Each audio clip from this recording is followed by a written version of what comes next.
Hello friends, welcome to my YouTube channel DKD Pathshala. आज इस channel के माध्यम से हम लोग पढ़ने वाले हैं कि बोर्ड एग्जाम 2022 में जो मैथ का क्वेश्चन आने वाला है संभावित, उसी को हम लोग पढ़ेंगे। तो ये क्वेश्चन लगभग हर एक साल आता है। कभी यहाँ 2 रहता है, कभी 3 रहता है, कभी 7 यानी 7 रहता है, कभी 11 रहता है। यानी यहाँ पर कुछ भी हो सकता है। सभी का पैटर्न एक ही है। अगर हम लोग ए को समझ जाएंगे तो इसी प्रकार क्या हो जाएगा, सभी बन जाएगा। तो पहले हम लोग क्या करेंगे, ये जो अपरिमेय संख्या दिया है जस्ट इसके विपरीत हम लोग मान लेंगे। तो एक संख्या मान लेते हैं, तो यहाँ पर लिखेंगे माना कि रूट टू एक क्या है, परिमेय संख्या है। इसके विपरीत हम लोग मान लेंगे। तो जब परिमेय संख्या है रूट 2, इसको हम लोग क्या लिख सकते हैं, परिमेय संख्या किसे कहते हैं, तो वैसी संख्या जिसे p/q के रूप में लिखा जा सकता है, उसी को तो हम लोग कहते हैं परिमेय संख्या। तो यानी इतना बराबर हम लोग क्या लिख सकते हैं, तो हम लोग लिख सकते हैं, तो हम लोग लिख लेंगे यानी कि रूट 2 इजकल टू क्या हो जाएगा, p/q। और जहां q बराबर क्या होगा, नॉट इक्वल 0। यानी q 0 के बराबर नहीं हो सकता है, तभी हम लोग इसको क्या बोलेंगे, परिमेय संख्या। तो इसको क्या मान लेंगे, समीकरण 1। अब क्या करेंगे, अब दोनों तरफ लिखेंगे, दोनों तरफ वर्ग करने पर। तो जब हम लोग क्या करेंगे, दोनों तरफ वर्ग करेंगे, तो दोनों तरफ वर्ग करने पर, तो वर्ग का मतलब कितना होता है, कितना पावर मतलब उस पर देंगे, तो 2 पावर देंगे। तो यानी वर्ग का मतलब क्या हो जाएगा, 2 पावर। हम लोग इधर क्या लिखेंगे, तो यानी हो जाएगा रूट 2 का स्क्वायर। अब बराबर क्या लिख सकते हैं, p² इजकल टू q²। क्योंकि दोनों पर स्क्वायर होगा, दोनों को जब बांटेंगे तो अलग अलग हो जाएगा। अब देखिए ये क्या है, नीचे वाला ये भाग में, तो बराबर कोई पट्टी करेंगे तो क्या हो जाएगा, यानी बराबर कोई पट्टी करेंगे तो ये हो जाएगा गुना में। एक स्टेप और बढ़ जाते हैं, तो जैसे रूट 2 का स्क्वायर कितना हो जाएगा, ये हो जाएगा 2, और इजकल टू क्या लिख सकते हैं, p² बटे q²। तो यहाँ से हम लोग q को उधर करेंगे तो ये क्या हो जाएगा, ये हो जाएगा 2q² हो जाएगा, और इजकल टू क्या लिख सकते हैं, p²। तो इसको हम लोग क्या मान लेंगे, समीकरण 2। अब यहाँ थोड़ा ध्यान दीजिएगा, ये 2 क्या है, गुणा में, तो बराबर की पट्टी जाएगा क्या हो जाएगा, भाग में। इसका मतलब लिख सकते हैं कि 2 p² को विभाजित करेगा, लिख सकते हैं ना। चलिए इसको थोड़ा सा हम लोग ऊपर कर लेते हैं। अब इसके नीचे हम लोग क्या लिखेंगे, इसके नीचे लिखेंगे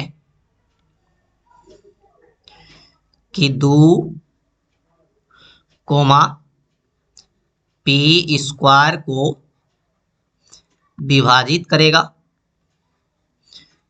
या विभाजित करता है। ये लिख सकते हैं, विभाजित करता है।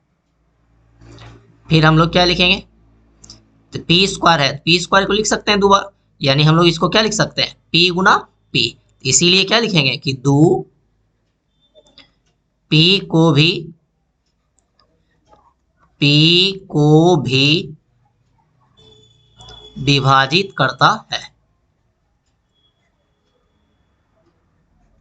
विभाजित करता है। ये हो गया समीकरण 2 तक।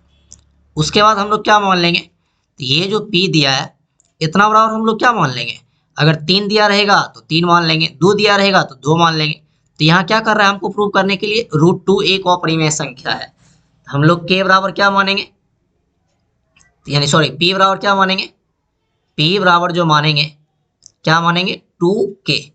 अगर रूट 3 बोलता प्रूव करने के लिए तो यहाँ कितना मानते, 3। अगर रूट 5 कहता मतलब प्रूव करने के लिए तो यहाँ क्या मानते, 5। अब देखिए ऊपर, यहाँ पर क्या लिखा हुआ है, p² लिखा हुआ है, इसीलिए यहाँ पर नीचे अगर हम लिखना चाहें क्या हो जाएगा, p²। तो जब इधर अपना मन से p² दे रहे हैं तो इधर भी तो होगा स्क्वायर, इसको क्या लिख सकते हैं, 2k का होल स्क्वायर। ये अब हो जाएगा, यानी p स्क्वायर इक्वल टू 2 का स्क्वायर क्या लिख सकते हैं 4k स्क्वायर।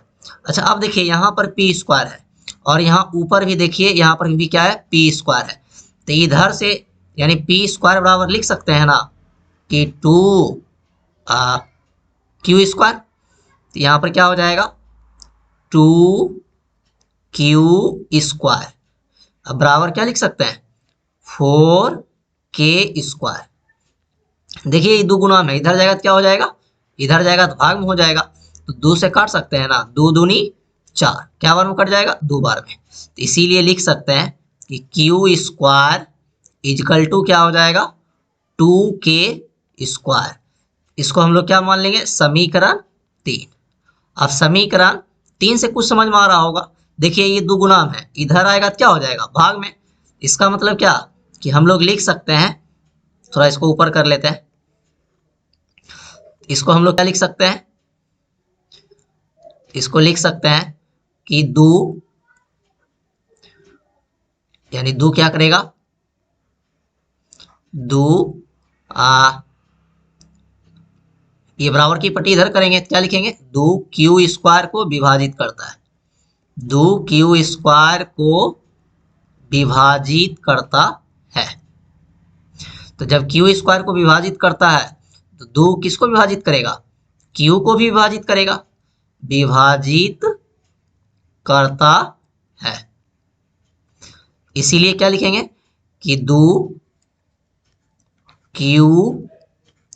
को भी विभाजित करता है, q को भी विभाजित करता है। ये डॉट डॉट कर दिए, आप लोग लिख लीजिएगा। अब देखिए थोड़ा सा समीकरण 2 और 3 से, समीकरण 2 एवं 3 से, समीकरण 2 एवं 3 से आप लोग देख रहे होंगे, लिखेंगे हम इस तरह से लिखेंगे समीकरण 2 और 3 से हम पाते हैं कि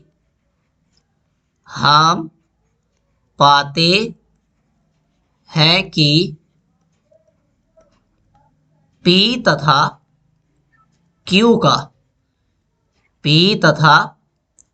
का उभयनिष्ठ गुणनखंड, P तथा Q का उभयनिष्ठ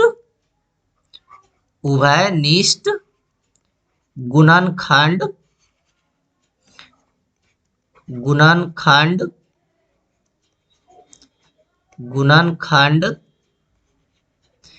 3 ही है, यानी दोनों का गुणनखंड 3 ही है। इसीलिए लिखेंगे कि इसीलिए हमारा मानना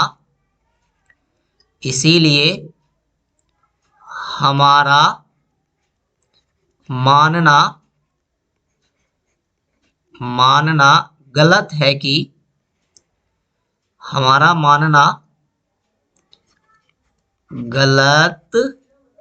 है कि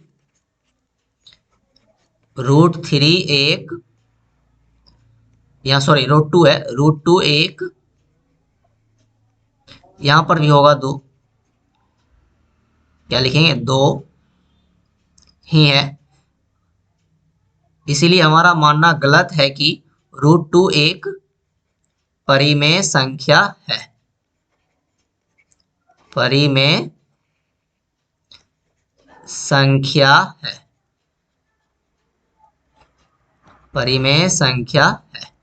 तो यानी इसको हम लोग क्या लिख सकते हैं, अतः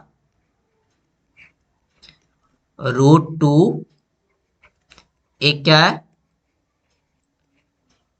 अपरिमेय संख्या,